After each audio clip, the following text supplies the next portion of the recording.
Well, welcome back, ladies and gentlemen, boys and girls, children of all ages. My name is Mr. Dogboat333, and welcome back to HoI 4, the Reich as the Russian Republic. Last video, the fascists took over the military guys, and so we took over the fascists. We have cores on all of us already, which is very nice. Very, very nice indeed. Haken is long dead, though. Harold's a current dude, also dearly loved. It's always fascinated me, because Norway has this reputation as being a very, you know, left-wing country, at least when you compare it to the U.S. and all those countries. Yet you guys, and all the Scandinavian countries, same idea. More left-wing and progressive in all these issues. But you also have a monarch, which you don't usually associate with left-wing ideas. And the weirdest thing is that everyone seems to love the monarchs there. Slovenian Declaration.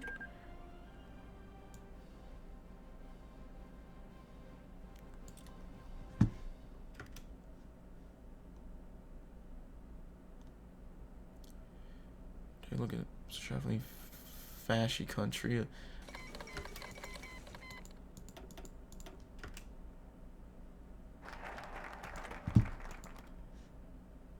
It would be interesting to see Austria try to break away.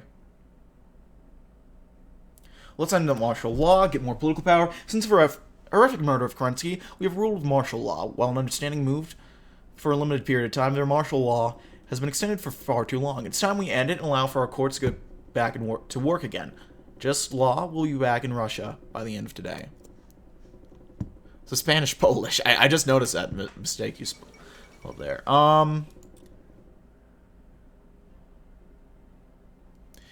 Yeah.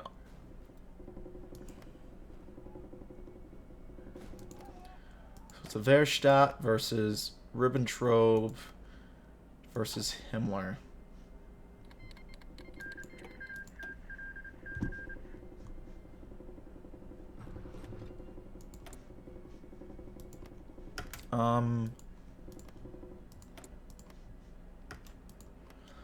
Looks like Zhukov is probably gonna fall, if I had to guess.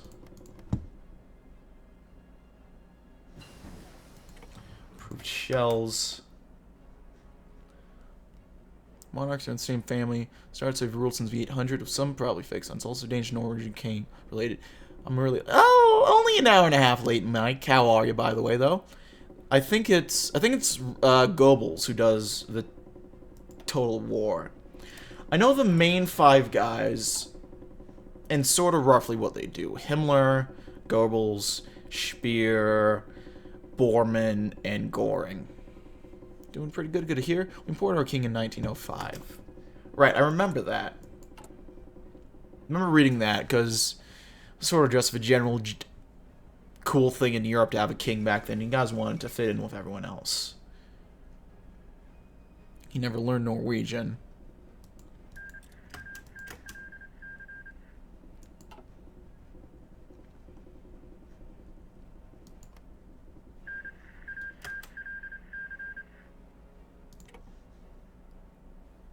It's like Greater Germany is going to win there.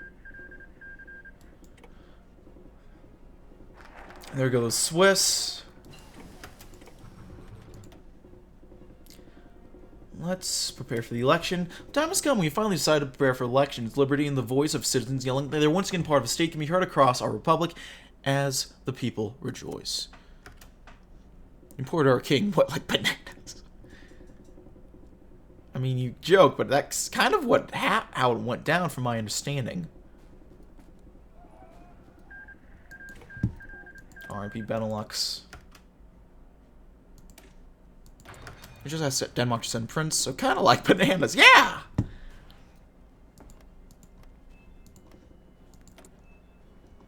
Oh, my sheets are ready. Excellent.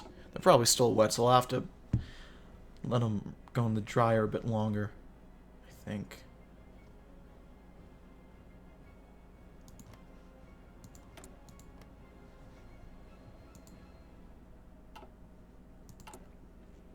But yeah, preparing for elections. Yeah, I think that's really cool. And like I don't hear anything about the Nords or any of the Scandinavian countries wanting to get rid of their monarchs. Like, people are always saying that, oh, once Lizzie dies, the monarchy might die. Or kind of similar ideas in Spain. You're not allowed to talk crap about any of the Middle Eastern or Thai dictatorships or anything like that, I know. But Scandinavia, you guys actually seem to like your monarchs a lot, which I think is cool. You also seem like cool guys at that. Bidding farewell to politics. Rogozin announced that his time has come. It's now that he decided to leave office and bid farewell to petty politics that he got himself involved with. Some rejoice, others respect the decision with some regret. Most can agree, however, that this will bring us a bright future for the people and the Republic. Ooh, the Duma. This is cool. East uprising happened in Ireland. The Irish government was in talk with Germans to send a Hohenzollern prince over to be the new king of Ireland. His dad recently followed it. Lamau.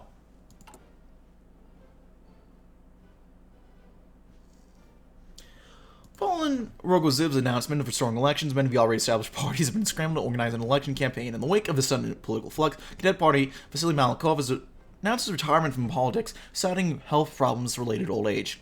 Handing the torch of Russian liberalism over to his trusty deputy Vladimir Nabokov, the party's new literary genius announced to the press that he would have finished what Malakov and Kerensky started and worked towards a free and progressive Russia, out with the old and with the new. Actually, wasn't me, but fucking funny how that worked out. I figure it was you because you spelled it. Damn, Mike, you had to do him like that. That's Brezhnev. That is Brezhnev, alright. Funny Nazgul path.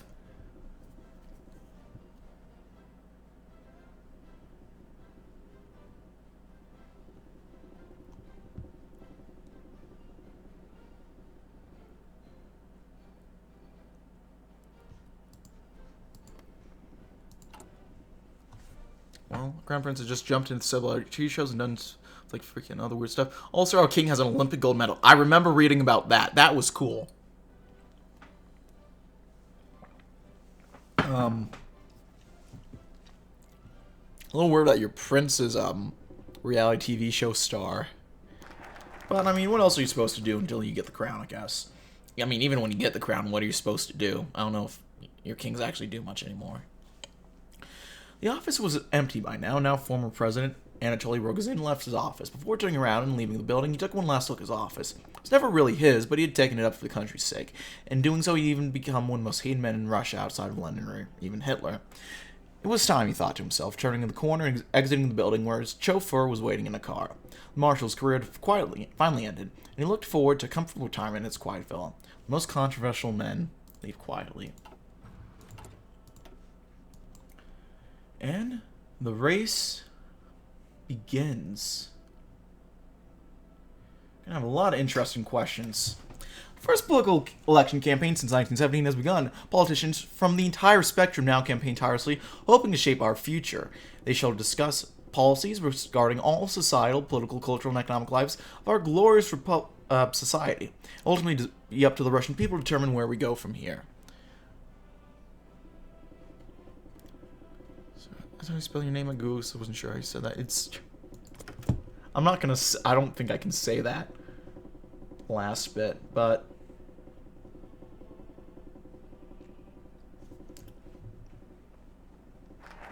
the race begins. We'll go ahead and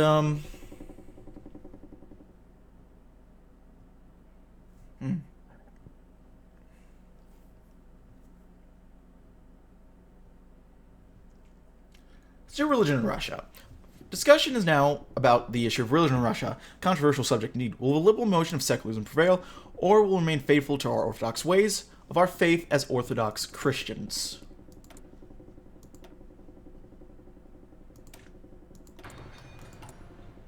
That's the question, isn't it? I'm gonna take another sip of this milk. I forgot I had it for a second.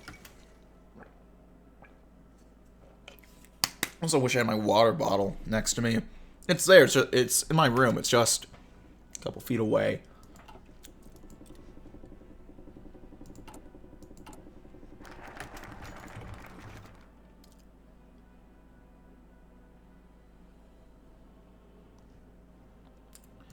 Russia is a land of many faiths, from the Orthodox Christian majority to the Jews of Ulan-Ude in the west, to the Muslims of Tatarstan in Central Asia, and even the Buddhist Kalmyks.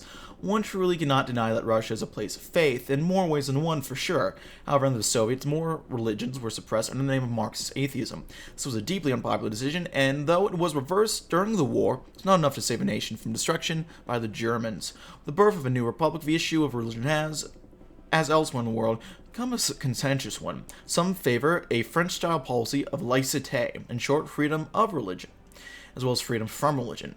Others, primarily on the right, have said the opposite, arguing that the history of the Orthodox Church is one with the history of Russia and should be taught about. In the middle of the debate are fairly simple secularists, supporting the right to freedom of religion, as thought of first by Kerensky.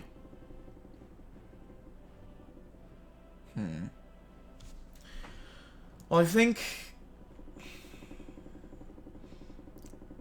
I don't think we're going to do the Octoberist, because I think Mocha Lover did, like, a foolish campaign. I'm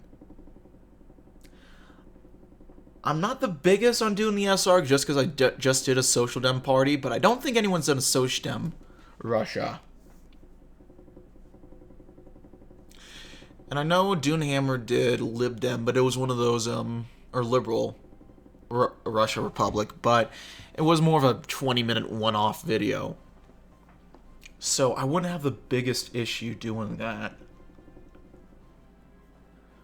I don't know, chat, what do you think? Social Dem or Liberal? Social Democracy or Liberal Democracy?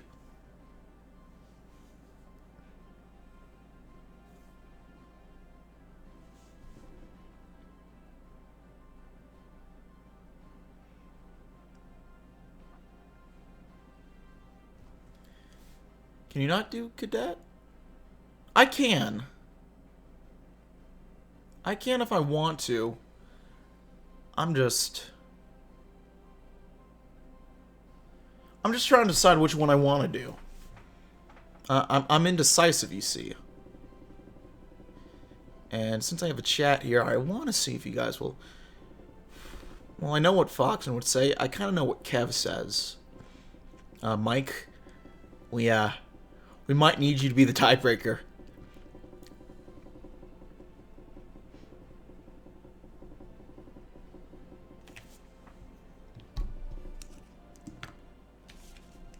I'm going to take another sip of milk.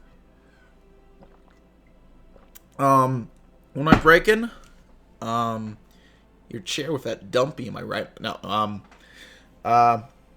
do we want to do the liberal path or the social democracy path?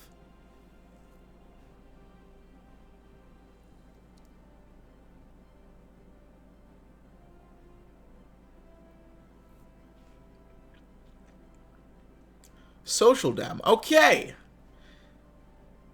So, well, you know, Russia's made up of Christian, Jews, Muslims, and many others then. That decides it. Which chat decided Social Dem?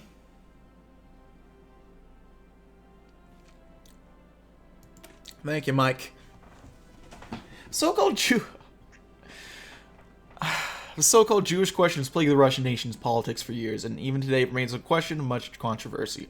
Moral enemies never treated the people well, but now we have potential to right the many wrongs over centuries. Were they right in that regard? Were all of our ideologies faulty, or was some of it true? Even in the Book of Lies, one is able to find some truth. Oh no. Democracy in action, exactly. We are playing a democratic game, and so I do got to keep that tradition in mind.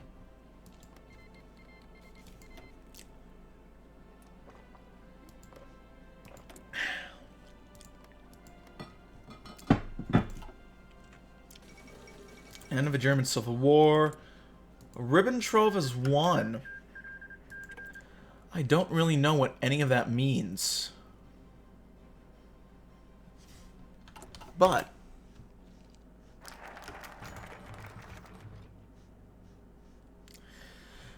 Though we fortunately were nowhere near the levels of anti-Semitism as the Germans, Russia's history with the Jews remains somewhat comprehensive.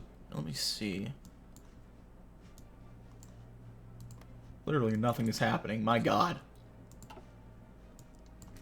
Under the Empire, there were the famous pogroms in the Black Hundreds, as well as the policy of serfdom with the abolition of the Pale of Settlement, to which Jews were limited by Kerensky. A short-lived time of philo-Semitism dawned on Russia. Before the darkest chapter in history, thousands, not millions, of Jews were killed by Petliura's Ukrainian nationalists and the Russians on both sides during the Civil War. And then when the Soviet Union took power, things got slightly better, but the hostility by the Gentile leadership against Jews remained. The reestablishment of Kerensky's government in Vladivostok, a policy of support for the Jewry returned to Russia, included in the constitution were the rights of minorities, specifically including Jews. And Kerensky was a notorious supporter of Zionism and Judaism prior to his killing. For new elections, every side has been quick to accuse another of anti-Semitism, claiming that only they can truly help the Jewish community of Russia. How should the rights of Jews be addressed in the Republic? So Jewish rights must be further. We are better than Germans. Or we could do the old, I don't hate these people. I'm just saying. We're doing the top one. We're doing the top one. We're doing the top one. Let's build a better federation. We spent ages as a unitary monarchy and later a federation on paper. Without actual local decision-making, serving as a rubber stamp on Bolshevik law. Now that we are free, what shall we do? Shall we create local governments and give them a voice in the decision-making process? Might influence our further security as a unitary state. We stand united under one quick decision made by our central authority. Many choices we have to make.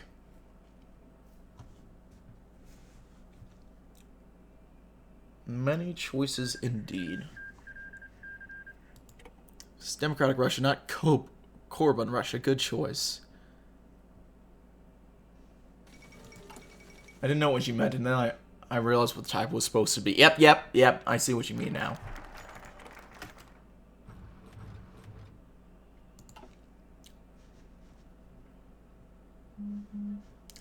Russia's a big country filled with many Russians. Throughout history, many leaders, most famously Alexander II, have tried to devolve power to local authorities, while others, such as Stalin, have followed a policy of centralization. Under Kerensky's constitution, Russia was federalized along governance, today known as oblasts. Under the Soviets, Russia was de jure federal, but de facto heavily centralized throughout the party. The vastness of Russia, though many areas remain low in population, has only become more apparent upon return. Russia is the largest country on Earth, and while America and other countries have such things as heavy industrialism, allowing them to get from, say, New York to LA without much trouble, such a thing is not present in desolate, impoverished wastes of free Russia, despite all the Toronto Accord aid. Some said federalism is the answer to make Russia easier to govern, while others claim it would inspire separatism and only divide our shattered motherland. What's the way to go? We need to continue working towards federalism as Kerensky imagined. Just in Russians' eyes, opposed to fucking rut. I don't know. Status of Indigenous peoples. Let's continue with our discussion about rights. We have now reached another controversial point.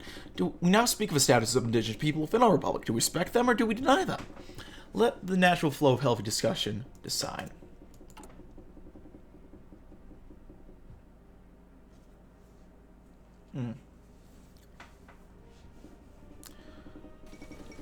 North Sea naval exercises. Trujillo overthrown.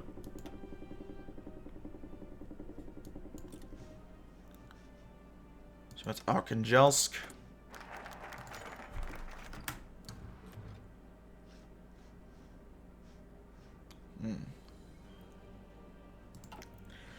Despite many people's disinterest in the history of Siberian natives, their history is vast, long including many interactions with both Chinese empires and Russian explorers, such as Pavlovsky's brutal expedition against the Chukchi. With the entrance of American and Canadian influence, the history of the indigenous Siberians has been coined as Russia's own Trail of Tears. The forced relocation and killing of countless Native Americans throughout the 1800s and 1900s. Goddamn, I'm getting congested right now.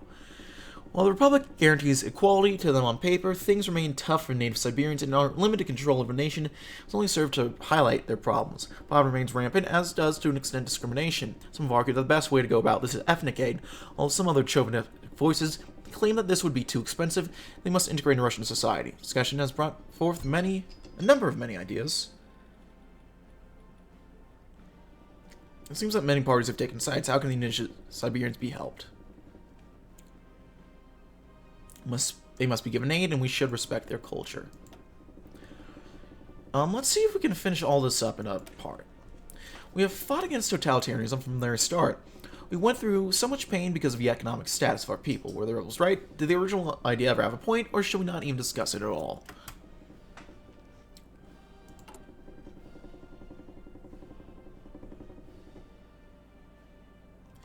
This looks really cool.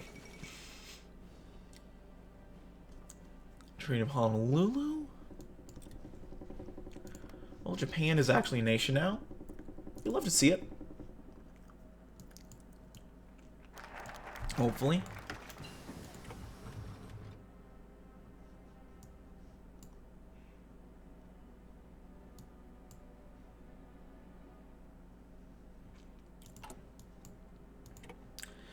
The discussion of capitalism in Russia has proven to be intensely controversial in the short few decades that it has been discussed. It has led to free revolutions, to American invasions of the Far East, a civil war, the total collapse of the country. Indeed, it seems like both old Tsarist feudalism as well as Soviet communism have brought misfortune to Russia.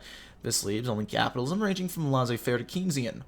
Both have their own flaws and benefits, and then, against both of them, a sort of patriotic protectionism peddled by the Octoberists, curtailing the excesses of capitalism while not moving into socialism.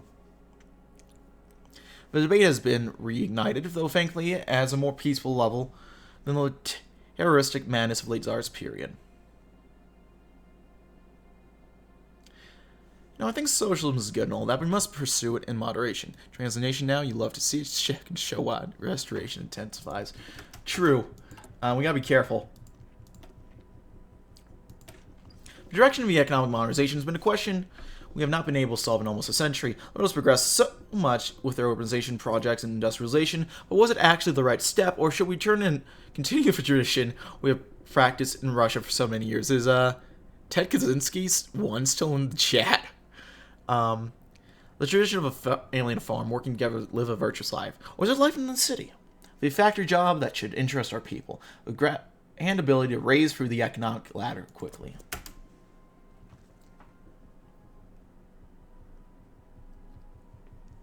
Questions, questions, questions.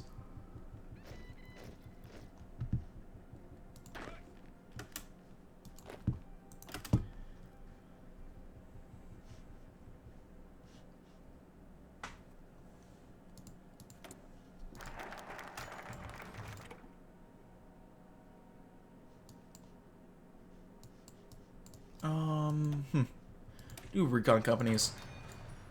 Many in Russia, and especially the Far East, live in rural areas.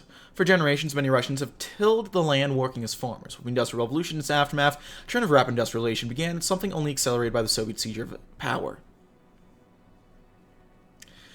And while some would argue that the Industrial Revolution has been a disaster for Russia, it's certainly not going away anytime soon. As to what extent Russia should focus on further industrialization remains debated further. Traditionalists have argued that there is a need to further emphasize agrarianism, while modernists have claimed that there is a need to support construction of further factories, both for foreign and domestic companies. Of course, we could always focus on both as well. How should Russia face this challenge? I think we must balance industrialism and agrarianism. Our relationship with America, our fundamental foreign relationship with those who have helped in the eyes of some and destroyed us in the eyes of others. Should we continue to lead us somewhat united with them, or should we seek our own course from them? Making myself apple tea, almost as good as birch. Ooh, apple tea sounds wonderful. I would love some apple tea. Trying to choose countries with kind of democracy we would want is probably impossible. Certainly Russia's probably... Yeah. I mean...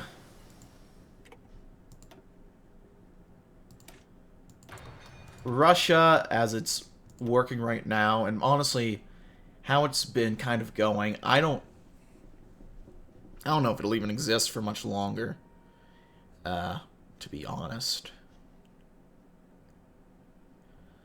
Let's go ahead and do concentrated industry, Arabic apple tea. Ooh, I like that. I don't want to get too much into the politics of it.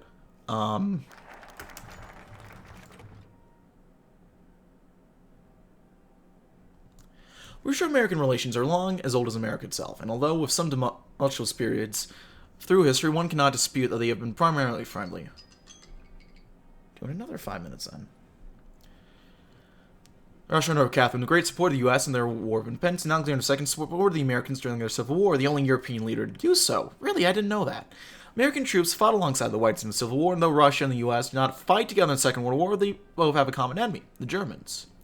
However, among some Russians, there is a growing anti-Americanism in favor of the other possible allies. In the opinion of these people, the Americans and the West in general are decadent and not done enough to fight fascism. At the same time, according to the anti-American advocates, Americans simultaneously accuse Russians of problems that America has itself, such as supposed backwardness, while they are allegedly lynching blacks.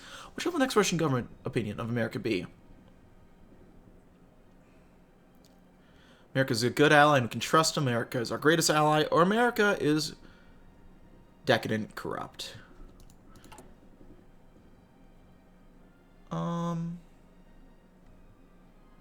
Fox is saying our greatest ally. Mike, you forgot your sausage? Made some eggs, but I haven't missed any serious decisions.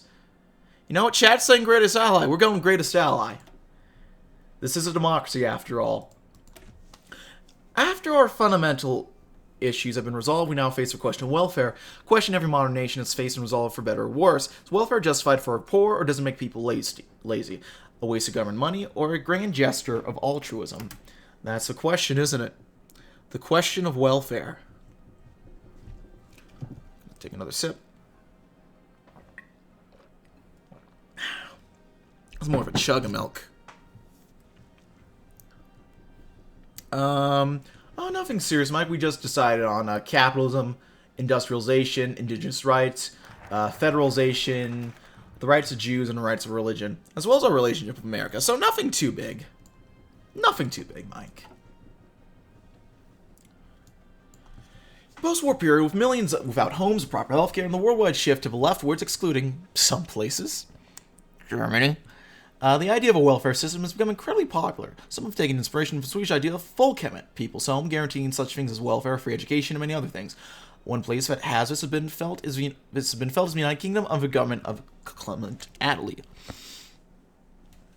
With our close relationship to the UK as well as the rest of Toronto Accord, we have also felt the wave of this. In Russia, it's a greater problem than anywhere else. Our infrastructure is, in many places, non-existent. Millions have been left as dead or refugees from Stalinism and Germany's crimes against humanity in the occupied territories. Others, however, argue that socialized welfare will soon lead to a socialist society. Same sort of communism once afflicted with this land.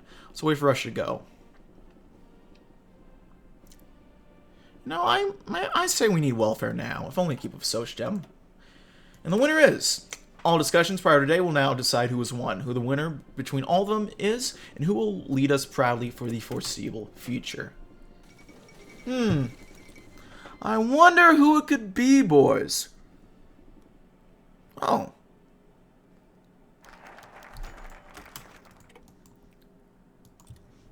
Something Irish. National liberalism. John Costello. Sounds like a mafioso. Costello.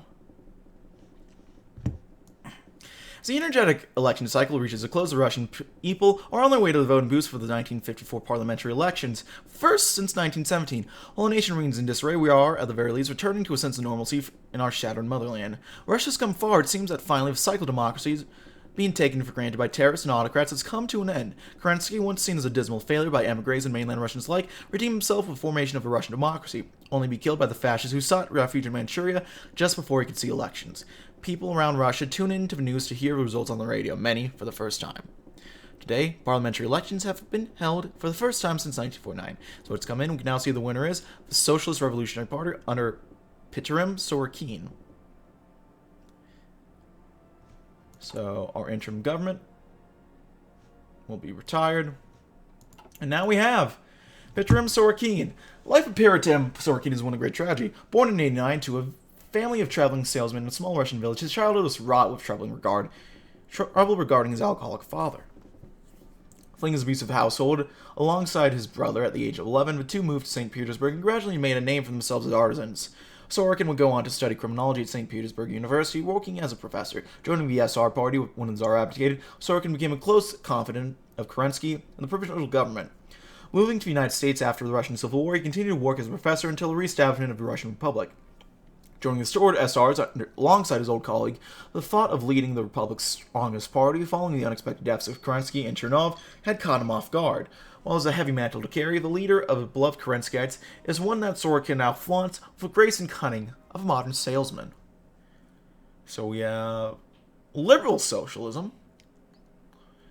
Socialist political philosophy that incorporates liberal principles. Liberal socialism does not have a goal of abolishing capitalism and replacing with socialism. Instead, it supports a mixed economy that includes both private property and social ownership and capital goods.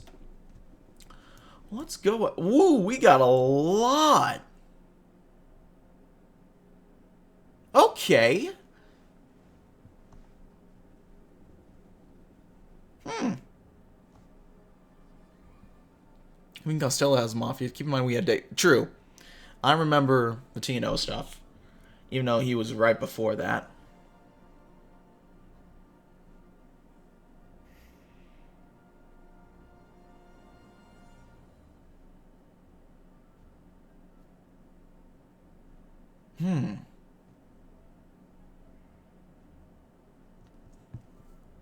We got some neat stuff.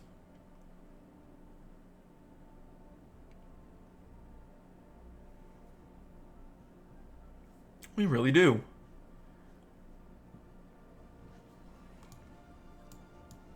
And then the Russian Armed Forces, of course.